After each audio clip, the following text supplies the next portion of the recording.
Mahirap sabihin kung ano ang pakiramdam ng umuwi ka pagkatapos ng 11 taon ng pagiging OFW. Hindi ko na nga mamukha ng lugar na to. Pero may mga bagay na sadyang hindi nagbabago.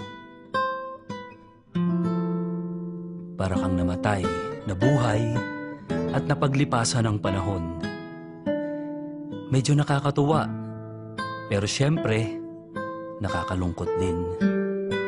Ngunit may mga bagay na hindi na paglilipasan ng panahon.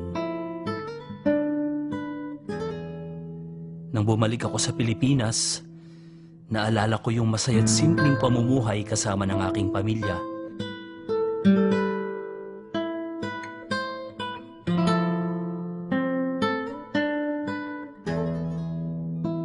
Ngunit nung hindi ako namukha ni inay, mas masakit pa yun kaysa sa 11 taon sa abroad.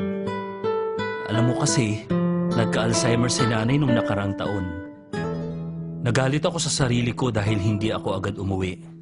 Kaya, iniwan ko ang lahat para alagaan siya. Dahil para sa akin, ang pinakmatamis na alaala ay yung pag-aalaga niya sa akin noon. Marami kaming masasayang alaala. Meron ding masama. Pero kahit anong mangyari, wag na wag mong ibabaliwala ang bawat sandali. Dahil hindi mo masasabi kung gaano katagal pa ang panahon na kayo'y magsasama.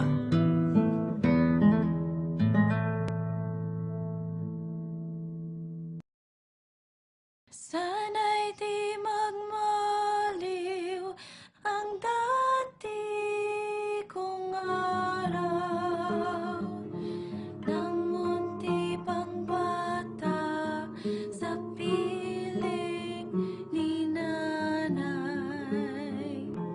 Nais kong maulit ang awit ni inang mahal.